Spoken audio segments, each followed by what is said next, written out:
why don't we start with a little bit about yourself? Maybe your past experiences, your journey of your career journey. You can go into it. Sure. Yeah. I mean, I started off. I was at York University. I was doing HR management, and I got a job in the cell phone business, selling phones for like a multi-carrier type store. And then I quickly moved into management. Managed a wireless store while I was in school. And then when I graduated HR, I liked the job. It was challenging. The money was good. I learned a lot, and I stayed with the company and grew into call it a district team leader position, where I had 4 or 5 stores that I was helping and responsible for.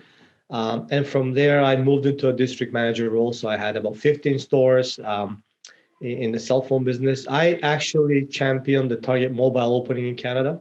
So when Target opened all their 120 stores in Canada, the mobile section was actually outsourced to the company I used to work for. So anything from staffing to standard operating procedures, marketing, everything kind of fell on our lap. And I was the very first regional manager with the Target mobile division. So I got to help staff 120 stores, help open 120 stores, and kind of get that business running from the ground up. Although Target as a brand failed in Canada, the mobile section actually did well. We were able to break profit within like 14 months of us opening. So that was interesting. I had a few stores in Saskatchewan, a few stores in Manitoba that I was directly responsible for. And when Target shut down, I moved back into the mall side. So I stayed with the same company and managed 16 to 17 stores in the malls. Very successful. I mean, I had a lot of fun doing it. I led teams that were pretty much sales teams. It's not your traditional retail where it was a lot of commission. All the individuals that worked for me were commission based. All the sales reps, some of them made some really good money. When we talk about a job in the mall and making 6 figures in the mall, some people have a hard sometimes understand that can happen. But I had a lot of individuals that were making over 6 figures selling phones in the mall. So it was a lot of fun. And then I got to a point where I wanted to do my own thing. I love the company, love the people. I felt it was time to move on. And I quit and opened up a marketing company, you would call it, with the intention of doing a lot of field marketing. And I don't know if you know what field marketing is or... Yeah, I do. But maybe you can explain it for the listeners. Sure. Yeah. I mean, field marketing is essentially staffing events. So let's say Rogers comes down and says, hey, we rented out space in Sherway in the mall. We want to promote a certain product, a new device launch. They would call a field marketing agency and we'd staff it, we'd design the experience if they wanted to, we'd take care of all the flyers and all the setup of the booth, the measurement, the execution. So we started with that intention. And as we evolved, obviously we had some previous relationships within the cell phone business that allowed us to kind of get up and get running pretty fast since we opened our company. But as we evolved, we started getting into the digital marketing space, and we liked it a lot. It was a lot of fun. It was new to us. It was very challenging. My partner is very well versed in that online space. We hired a couple of people, and when COVID hit, we pretty much abolished that whole field marketing division and just focused on digital marketing, specifically lead generation. We work with a lot of home improvement companies, and in short, we help them generate leads. Great. Perfect insight. Why don't we go into management? I like when you were talking about working with in the phone business and how you helped develop all those stores. Sure. I've always had experience with just doing it myself, and being an entrepreneur, and don't really have experience working with larger corporations, like being part of a management staff. So maybe you can give me an insight, because it's got to be a different mentality, right? Because you're a leader, but you're constrained and not to overstep your boss on top and then his boss on top. So tell me about the mentality of wanting to grow, but also at the same time not overstepping your place, kind of. Yeah, I mean, listen, in that business, when I worked in the district manager role, we're pretty much independent. I mean, I had a director of sales that helped coach me and helped provide direction, but I was responsible for anywhere between 15 and 17 locations, anything from HR, hiring, firing, performance management, store merchandising, sales, and sales was number one. So anything that happened in my stores was my responsibility. Okay. And I know what you're saying. When you work for yourself, when you're an individual, you have full control over your results. So you decide today on whether or not you're going to get up and be motivated and push and accomplish what you want to accomplish. And as a store manager, it was almost identical, with the exception that you do have 2-3 team members that work and sell with you. But if sales are down, you go out and do it yourself, and you get the result you want. But once you start managing 15, 17 stores, you start losing all control, and all you have is influence. And the difference between control and influence is control, you can change right away. You can change your results, your circumstance at a snap of your fingers. But influence, whatever I do today or whatever you do today, tomorrow might show results in a week, in a month, 3 months from now.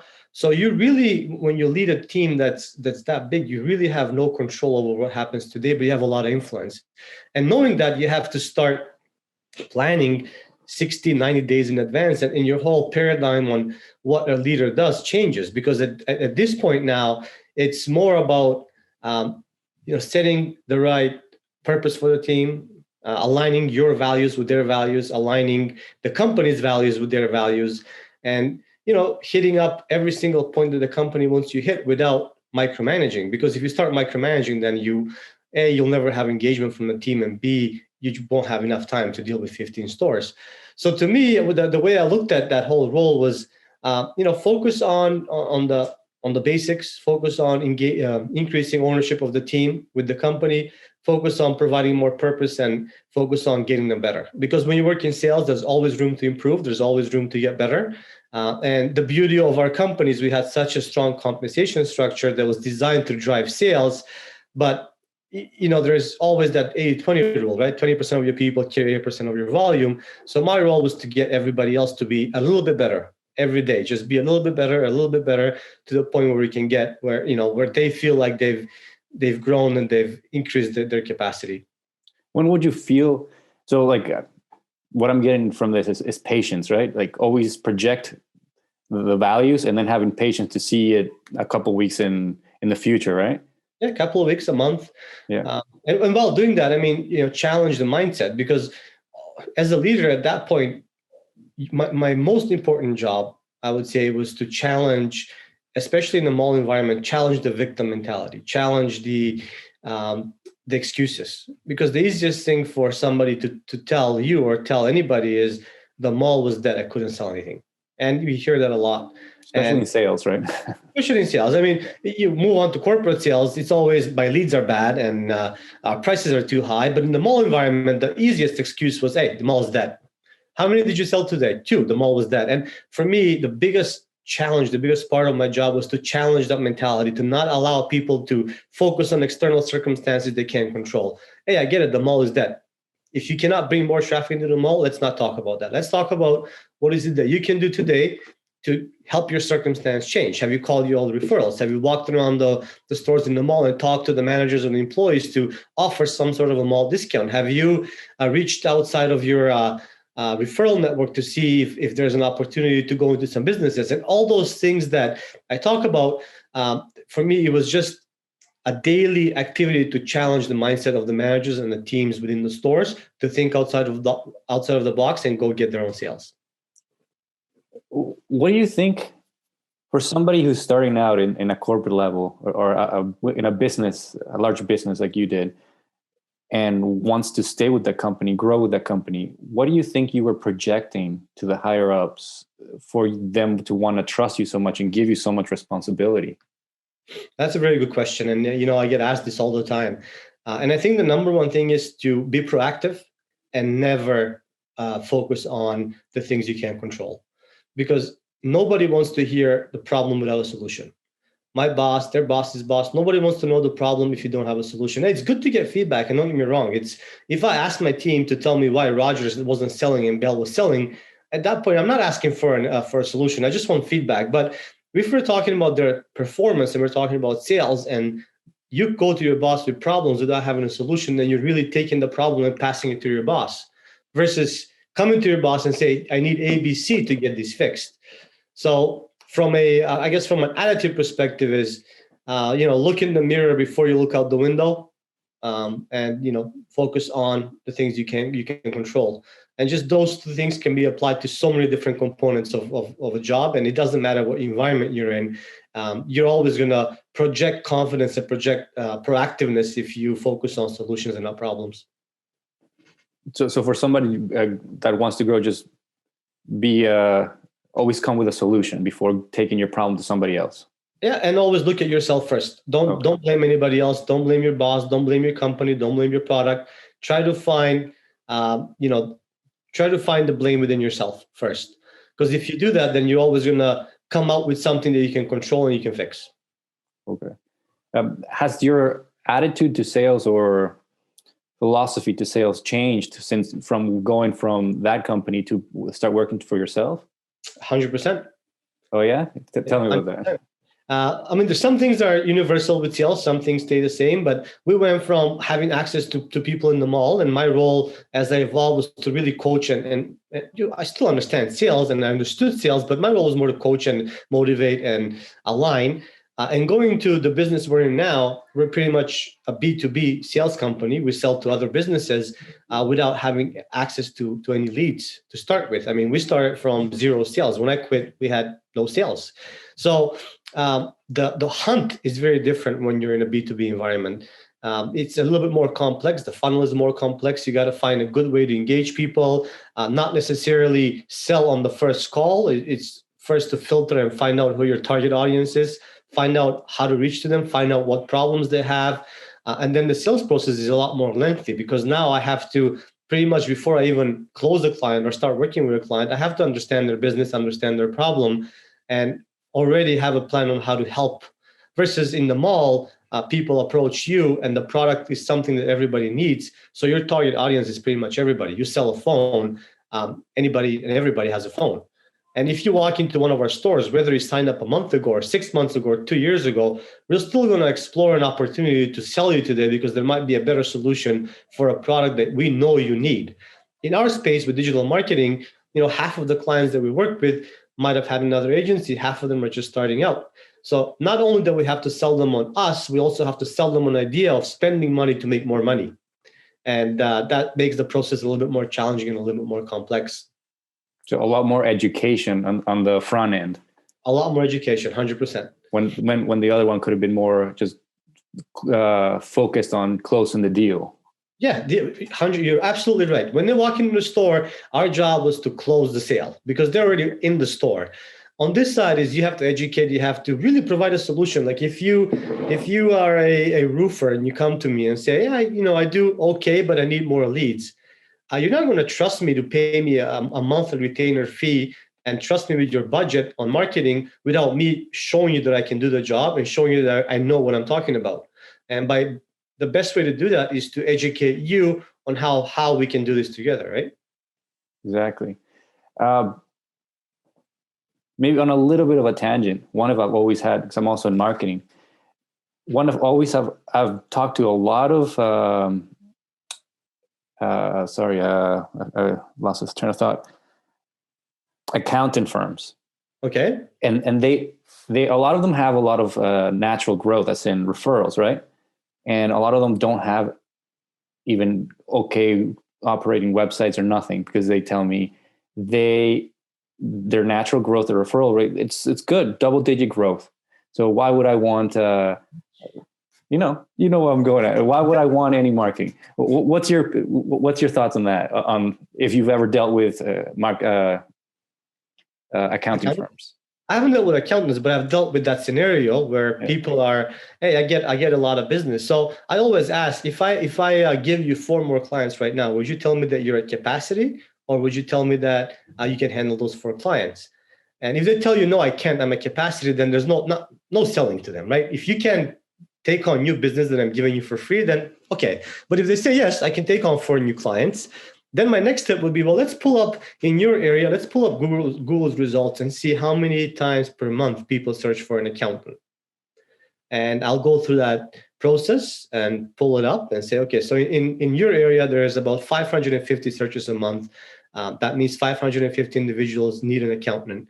And currently you're getting zero of that business. So what would be a good number for you to get to be happy? What would be, if you were to get kind of these 550, would that help you hit your capacity and grow your business? And then if they say yes, then we'll talk about how we can get there, what their budget is, what the cost is to get there, and that sort of stuff. Now, I can't speak directly to accountants because I don't have the numbers of how to scale and what the cost per lead would be and what the conversion ratios look like. But if you were a windows and doors company, I can tell you the numbers. If you tell me you want to sell $200,000 a month, I'll tell you exactly how much marketing budget we need to make that happen. Beautiful. Well, we'll revert back to the topic at hand. What motivation? Mm-hmm. Why don't we start first as a leader and a manager? What motivates you personally to keep working, to trying to keep moving forward? Well, I think the main motivating factor for me is having others grow, looking at people get from one point in their career to where they want to be. And what motivates me is helping them get there. And sometimes it's, within the same company, sometimes it's within a different company. But I love working with people that want to grow, that want to move forward. And I love helping them get there. I like money as well. Don't get me wrong. I like to make money. I also like to explore in a space that is, I would say, difficult to work in, like challenging. But you know what? It's almost a good and a bad thing about me. If I find out that something can be done or it's too difficult to do, that's where my brain puts its attention. I want to accomplish that now, because when we started with online leads and generating leads for our clients, everybody said, stay away from windows and doors. It's too competitive. It's the leads are too expensive. There's too many companies. It's a tough business to be in. Go to kitchen and bath. Those guys are a lot easier. And to me, that was an opportunity. I'm like, it can be tough. There's people out there. You just got to figure out how to get it. So we actually narrowed our business down to just windows and doors companies over time because we got so good at it. And that's really a couple of things that motivate me. I also like to I like to do things that when I finish the day, it doesn't feel like work. Almost that makes me feel obsessed. Like I like to do things that I can do on a Sunday morning without having to feel like I'm working. So, this morning I created a campaign. One of our clients is Osmo Shawarma. I don't know. Are you from Toronto? Oakville, yeah. Oakville. I'm familiar with that. Osmo Shawarma, that's one of our clients. And this morning I got up and I spent a couple hours. We're doing this new campaign. They're launching a new vegetarian menu. It's a new thing they're doing. And to me, it doesn't feel like work. I woke up, looked at what the team did, tweaked a couple of things, had a chat with my Facebook manager. And it's motivating to know that I can wake up and do something. It doesn't feel like work to me. So, but challenging enough that you want to accomplish it. You want to conquer it.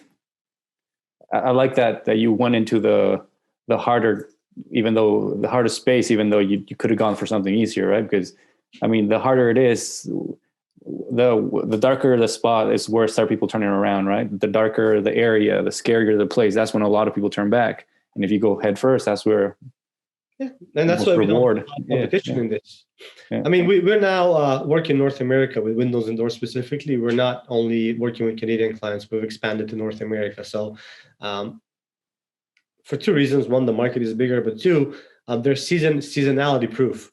In Canada, come December, a lot of those guys kind of put stuff on hold and shut down till it gets warmer again. When you go to Texas or Florida, those guys don't care. 24/7. So it's allowing us to have a bit more of a steady cash flow, to plan our cash flow a little bit better. Because here, come December, half of our revenue kind of decreases because a lot of our clients just put stuff on hold. Yeah.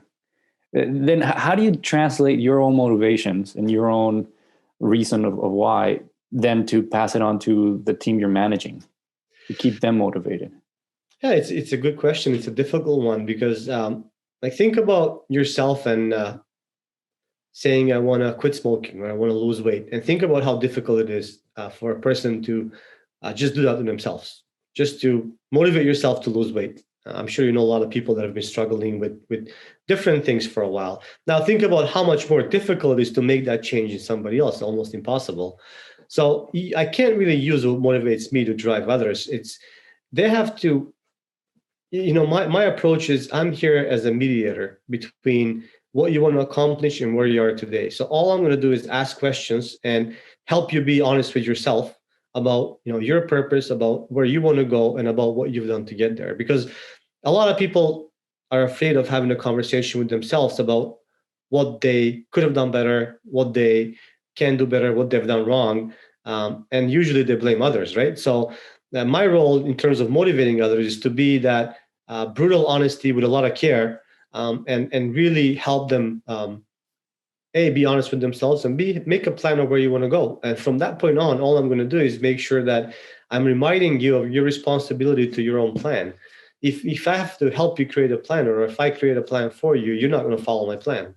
It's as simple as that. If you create a plan and you commit to it, then there's a higher chance that you'll follow the plan. You might not follow it, but there's a higher chance. And if I'm here next year, remind you of your responsibility and to remind you that what are the natural consequences of you not sticking to your own plan, then there's a higher chance that you'll follow your plan. It's all about marginally increasing your percentage of success by having somebody help you throughout that journey, by having somebody remind you, by having somebody sometimes be tough. And when you're in a position of employer and employee, sometimes that title itself carries autonomy, and it helps people do the things they need to do because they're afraid of the title. But sometimes when you're in a relationship where it's a person to a person without having any structure, then it's a little bit more difficult. But it's still good to have that voice of honesty that will remind you of, hey, if you can't do the things you commit to, then what are the consequences of that? What kind of person will you become if you can't stay true to your own commitments? And sometimes that one sentence alone helps people, again, marginally improve and motivate a little bit more. Nobody can go from 0 to 100. You can't be demotivated one day and then the next day you go and you're all gung ho. You're completing 20 tasks on your list. It's about every day, every week, every month, slowly improving and being better at something. I'll tell you my personal example. I mean, I played basketball when I was young. I played in the States. I'm from Macedonia, so I played in Macedonia. I went for my grade 11 in the States, played high school basketball there. I got a couple of scholarship offers. U.S. Embassy didn't give me a visa. I had to go back home. Moved here to study at York. So after about 4 years of being in Canada and not doing any sports, I gained a lot of weight. And I was heavily overweight. Well, not heavily, but I was overweight. My cholesterol was really high at age 25. And the doctor said, you're going to take pills. I said, I'm not taking pills at 25. That's crazy. I'm not going to do it. And I was, working in the mall, having fun, making good money, eating out. So one day I decided I got to change things. So I made a list of 20 things. Hey, I got to read more often. I got to wake up at 7 a.m. I got to exercise every day. I got to eat healthier. And, a week passed. I did nothing. It's just overwhelming. It's too many things. Then again, I said to myself, hey, as of next week, I'm going to do all these things. Next week came, I maybe exercised one day, I read for half an hour, and then everything went down the drain. And then I realized that I have to introduce these, let's call them daily disciplines, one by one, slowly. And first I started walking 45 minutes a day, nothing else, forget the reading, the healthy eating, just started walking. After about 2 months, when I made that daily routine a habit, then I started introducing reading. I would read 4 times a week, 5 times a week, 20 minutes a day, half an hour a day. The walking was already there. Now it had turned into running because I had that time block engraved in my head that I have to dedicate this to some sort of an exercise. Then over a year's time, my whole lifestyle changed. I was running every day. I was eating healthier. I had eliminated bread at that point. I was reading, but that didn't happen overnight. It's just slowly introduced, and I was okay with it. Hey, if you skip a day and if you don't be tough on yourself, just remember that you got to do it again tomorrow. And I think the biggest mistakes people do is they set these goals, they don't accomplish it, and they get so tough on themselves that they give up. And to me, it's that don't be tough on yourself. Just make sure you do it again tomorrow. And if you can't do it tomorrow, it's okay. Do it the next day. But start doing it. Start doing slowly, one thing at a time. And over time, you will produce something huge. Did you always have this type of discipline, or did you learn it in your adult years? I learned it in my adult years. I mean, I played basketball, so my discipline was I practiced a lot. I would do 6-7 hours a day sometimes, but I loved what I was doing, and I could see the direct result of that. So it was not really a discipline at that point. It was fun. To wake up and run for no reason at that point for me, it was tough. It was discipline. And to start eating salads versus Thai Express in the mall, it was discipline. But it was, it's just built up over time. I see. Step at a time. One step at a time. Discipline, like you kind of alluded to that already, but you can only kind of be the person that people look up to or compare maybe to be inspired. But can you help self-discipline in a workplace, people you manage? It's tough, and you can inspire. You can't make anybody do it. You can help people do it if they want to do it. I mean, for me, when you lead a team and people will follow you, for multiple reasons. And one of the basic reasons is they'll follow you because you have the title. Second reason is they'll follow you because they like you. But what you want is they follow you because of who you are and what you stand for. And if you practice those disciplines you preach and you stay true to it, you have a higher chance of people following or adopting some of your disciplines. And not the exact same activities. It's just the whole concept of dedicating time to yourself where you are intentionally with purpose developing, whether that's physical or mental. To get people to intentionally develop, you have to be, an inspiration to them. So I've had a few people that I recognized very high potential in that I worked with, and one of them was actually heavily overweight, and everything else about him as a leader was good. He did well at his job, but he was heavily overweight. He was struggling with weight for a long time, and he could never discipline himself to do it. And again, my role with him was all I can do is just sit down and have a conversation and lay out what will happen a year from now if you don't make changes, and what will happen, what does best case scenario look like? What does worst case scenario look like? And once you recognize what best case scenario looks like, what do you need to do today, a week from now, a month from now to change that? And then just help them put a structure, put it on paper. Let's talk about it. Let's schedule another conversation a week from now, a month from now. And, when we sit down again, if you haven't done all of your steps that you need to do, it's okay. If you've done some, we're on the right track. And it's just about, again, marginally improving and getting better at those daily disciplines. But you can never force anybody. If somebody comes down and hasn't done anything they commit to after a multiple conversation, it's almost disrespectful to the person on the other end, because now we're both wasting our time in this whole process, right? And again, sometimes having a conversation about telling them that this is a waste of time might change and spike something in their head, and sometimes it doesn't. Yeah, that whole looking yourself in the mirror type of thing. Yeah.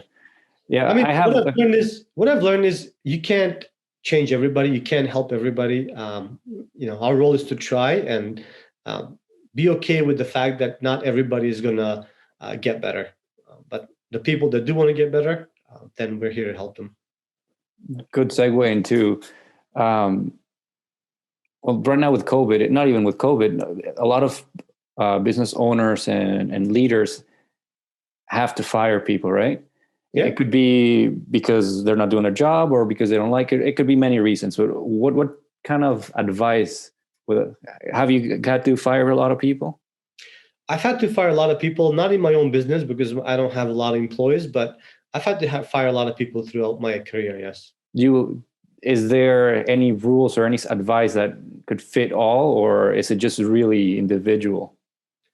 I mean, one rule that I followed, and this is more of an HR rule in Canada as well as a good practice, is to, once you've made the decision to fire somebody, just fire them. Don't talk about what they did wrong and what they could have done better. Those conversations should be had before the decision was made. Once the decision is made, it should be short, and you should just be direct and let them go. The more you get into the reasons why, then the bigger hole you dig for yourself in the company. I see. And firing is never easy. It's letting people go is tough. I'd like to think that unless it's a budget issue or a layoff issue, I'd like to think that most people that I've fired have actually made the decision themselves, because I've already laid out some expectations and some consequences in the past. And they haven't followed through, which in my mind tells me that you knew if you're not going to do this, you're going to get fired, and you chose not to do it. So you really chose not to work here. And that's a little bit easier. It's a little bit easier conversation. The tougher ones are the ones that, you don't have the budget, things change financially, you have to let somebody go. Those are tough ones. And also in my business, there's sometimes a lot of fraud. And part of that, sometimes the fraud was intentional, where the person doing the fraud knew what they were doing. But sometimes somebody got stuck in a scenario where an experienced fraudster came and defrauded them, and the loss was so big that I had to terminate. Those were tough. Like, imagine if you're a new employee, you've been with us for 6 months, you're excited, you're selling well, and somebody experienced comes and takes 10 phones from you, and they're all fraud, and you didn't know. You're just inexperienced. You didn't know how to catch it. Maybe you let your guard down a little bit because you wanted the sale. That costed us $10,000. Now I've got to come in and fire you. Those are very tough. Those were very tough for me. At what point, I get that scenario, but at what point do you personally see a large mistake as you paying for somebody learning? So why then it could be bad to let them go, right? Because you already paid for their lesson, kind of. So what are your thoughts on that? Well, in this particular case, it was not really an option. It would be Rogers or Bell that would come to us and say, this person needs to go. And I can't fight the decision because they pulled their ability to activate phones. And without that, they can't work for us. But personally, I mean, it's very hard to put a black and white line on that mistake. To me, if it's a mistake, it never warrants a dismissal. If it's a mistake that was unintentional, it was the first time, almost never warrants for me to fire somebody. I say almost never. I mean, obviously, you do something that can, I don't know how to put it. I mean, let's say you leave our office open. We have $100,000 worth of equipment. You leave our office door unlocked because you're forgetful. And I tell you about it. And the next week you do it again and somebody comes in and rob us. Wow. Then maybe that's a fireable offense. But to me, most of the fires that I've done is usually it's a choice. They've made a conscious choice to not be as engaged, not follow procedure, not show up on time. It's most of the time it's a choice. Because look, nobody comes to work and says, I want to get this job and I want to get fired in a month. Everybody thinks I want to do amazing. I want to kill it at this job. And then over time, because of X, Y reasons, their motivation drops. And then my role was to outline, review the performance, outline what the expectations look like. And if you don't want to improve, here's where this role leads. And at that point, again, it's their choice. What do you think about hiring then? Do you have for me, when I've hired, I'm very quick at hiring. If I like it, I'll hire it. I'll test it out because I don't know. That's just my philosophy. I like to, I like you. I like what I see. I like what I see. Let's try it and let's see. And I'll pay for, if it doesn't work out, I'll take it. I'll take the business. Will take the hit. What's your philosophy in hiring? It's different roles require different hires. I think with the work from home, new world we're in, the skill matters more than the personality when it comes to like the production work in digital marketing space, let's call it. Overall, though, I'd like to hire attitude and train skill, unless it's a position that requires a lot of skill. Like if I'm hiring a Google AdWords specialist, I want somebody that's done the job for 4 years because I don't have the time to teach anybody. But in all my previous roles, especially when it comes to sales, I hire attitude first. I mean, we did hire a couple of sales guys for our digital marketing company back in August of this year. And one of the individuals we hired have never sold anything before. They know nothing about digital marketing and they have done no sales. But great attitude, very positive. I like to ask questions that will show me whether or not they like to blame others or they take responsibility. And that person is doing really well with us now. I mean, what is it, 5-6 months later, he's on track to double his guaranteed commission and he's doing really well. And I'm really happy with him. So one of the examples where that works out, I mean, you can never get it right 100% of the time. And I've done, 10,000 interviews in my life and you never get it right. But from what I look for is always attitude first. And when I say attitude, do they take responsibility? Do they want to win? Are they competitive?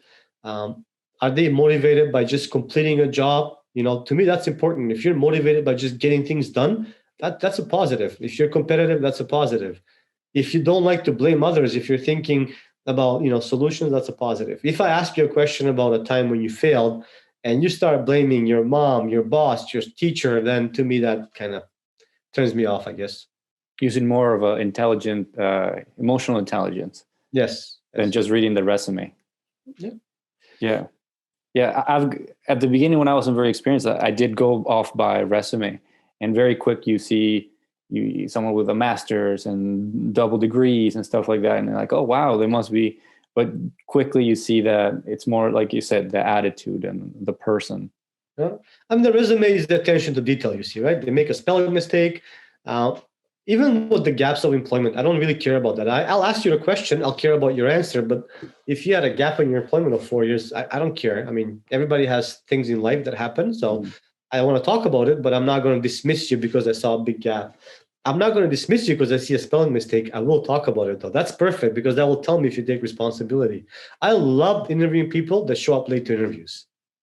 Really? I don't really need to talk about anything else at that point. That question will tell me whether or not this person is a good fit. When I ask them about being late, they can blame the bus, they can blame whatever, or they can just take responsibility, apologize, and give me, tell me that this is not a reflection of who they are. And I like to hear that. I don't like to hear, oh, the bus was late. And so, again, I love those little mistakes in the resume or those lateness because you can't replicate that with an interview question because people prepare for all the normal standard questions. They don't prepare for showing up late to an interview, right? So that's great. Do you let people or people you're managing have their own mistakes and learn from them, or do you think at what point do you jump in? Do you let them? It's a good question.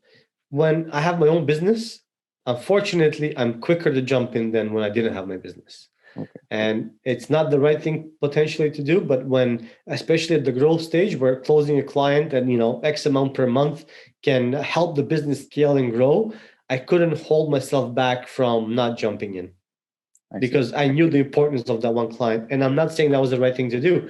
I'm just saying that's what happened. You're more sensitive to it. For somebody else, I would always let people make mistakes. You can't learn until you feel what it's like to make a mistake, what it's like to lose. But in my own business, unfortunately, there's been a few times where I've stepped in. And one of those times I actually messed it up. I stepped in and I costed us a sale because the client didn't like me stepping in. They wanted to deal with the original salesperson. And my subjective opinion was that they were going to lose that client. And I was wrong. And we lost that client because I had stepped in. So at that growth stage in the first couple of years, unfortunately, I did step in. But to answer your question, I do not believe we should step in. I believe that people should make their own mistakes and we should talk about it after. Unless it's something, detrimental to the business, obviously. Yeah. No. Do you have any books or any podcasts or anything that you consume? Because I'm kind of getting the sense of your morals and all that, and they coincide with me. So I'm curious to see what kind of content you consume. Sure. I mean, books wise, I'll list some of my favorite books. The 7 Habits of Highly Effective People, Stephen Covey. That's one of my all-time. It changed my life when I went through that course and read the book. There's a book by Susan Scott. It's called Confrontational Conversations. My number 2, highly recommend that. Talks about coaching, talks about confrontation. Solid book. In terms of podcasts, I got into it recently, more so because I was driving a lot and I wanted to make use of that time and not listen to music. So I got into Valuetainment. I like him a lot. Patrick Bet-David. Yeah. I like him a lot. He has some good, solid content to learn from. He has some entertaining content when he brings, old Italian gangsters on his podcast. That's just entertaining. Yeah. Sales-wise, I mean, I'm a fan of Jordan Belfort. I know people have mixed feelings about him. I like his energy. I like his enthusiasm. I even bought his training, The Straight Line. Straight Line, yeah, I did. I've gone to it too. I was more curious than anything. Again, when it comes to his sales technique, I think it works for him because he has that personality, that bubbly, don't shut up, just go at it personality. So I listened to that podcast. I used to do it religiously. And then what other podcast? Nothing really for education. I mean, I like Joe Rogan once in a while, but he's very long and sometimes can be entertaining. But yeah, my top is Valuetainment. He's like the number one guy I listen to when I'm driving. Yeah, I like him too. Yeah, he's very, I don't know. I think it's you could show it to other people, but if you don't like that sort of, I wouldn't say aggression, but he's very alpha, you could say, on the way he talks, maybe. And I like that. Very direct. Yeah. Yeah, sorry, there's Ed Milet as well. I like him too. I've listened to a few of his podcasts. Yeah. Okay. And there's another guy that I listened to, but not his podcast. He was on Jordan Belfort. I liked, what's his name? Tim. He has this Lightspeed portal where you can do training and sell training through. Tony Robbins uses this portal. Anyway, him as well. But yeah, in terms of books, I mean, I've read John Maxwell. I'm not super huge fan of him, but I read his books. They're good. The last book I read was 5 Dysfunctions of a Team. Sorry, that wasn't from him, but I read that book throughout my old job. I like that book as well when you're leading teams and when you're managing teams. Lately, I've been reading more. There's this book about Everybody Lies, and they talk about, and it's a really fun book. They talk about what people say and what people Google search. And this guy, this researcher, went into Google and trying to predict stuff that happened in our society based on Google searches. He actually predicted the Donald Trump win, and he talks about how Google allowed him to predict that. And it's a very interesting book. Book. And can't remember his name, the author's name, but it's called Everybody Lies. Well, yeah, I mean, you would think that somebody's, when they're Google searching, nobody's watching over them, and they're not going to lie in their own Google search, right? So that's very creative. Yeah. No, I really like, I don't know if you've heard any other his content or not, but Jordan Peterson. No, I haven't. No, I know who he is though. He was a guest on Valuetainment. Yeah. And I really enjoyed one where he would start going into sales, and maybe you can shine a light into this one.